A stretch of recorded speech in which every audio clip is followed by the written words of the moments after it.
A very good morning to you, MEC. Let's talk about that first, the impact that alcohol has had now on our hospitals. Since good morning to your viewers. And I think what we wanted to observe is that since the moving of the lockdown to level 3, we have seen an increase, upsurge of the numbers that we normally see in our trauma unit, particularly which is related to alcohol.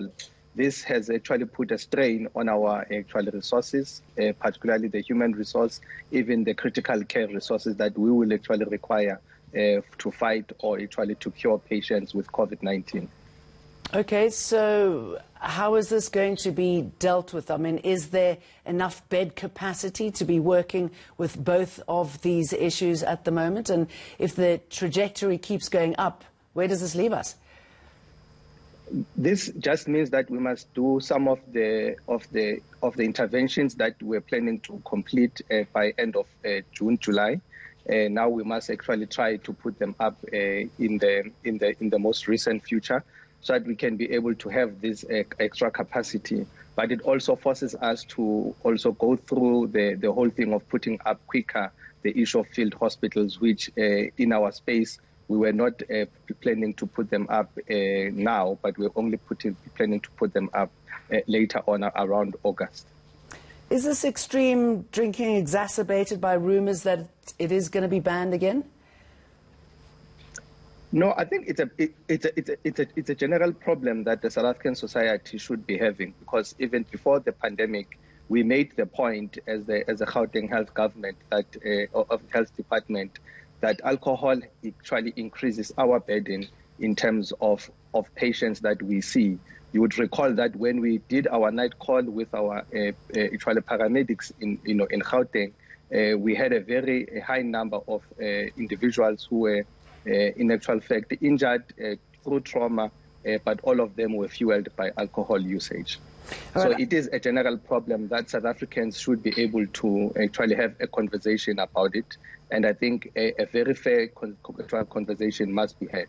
I believe you're concerned about Boksburg and the mining area of Modderfontein. What's happening there? We have seen in the last 2 weeks the numbers have increased of the number of confirmed cases, particularly Boksburg, the area around Sunward Park, and particularly the hospital itself, which is around the private hospital. And in Mirafong, it's been 2 weeks now, we are seeing that the number of those mine workers who have been infected at the time have actually recovered. But we still see a continuous community transmission of the virus in that regard. But we have put up a lot of interventions in that area, and which somehow have actually held back and actually contained the spread. And briefly, if you will, I know it's early days. Schools only went back 7 and 12s on Monday, but what are you expecting? What, if any, sort of impact is that going to have on the COVID-19 pandemic? Yeah, I think the readiness was quite clear, and I think I was quite impressed where we were, and also the assessment that we did throughout the province. The only worry would be the issue of consistency, because this actually requires us to be consistent and to be constant all the time, where people will be screened, young kids will be actually screened and tested when required.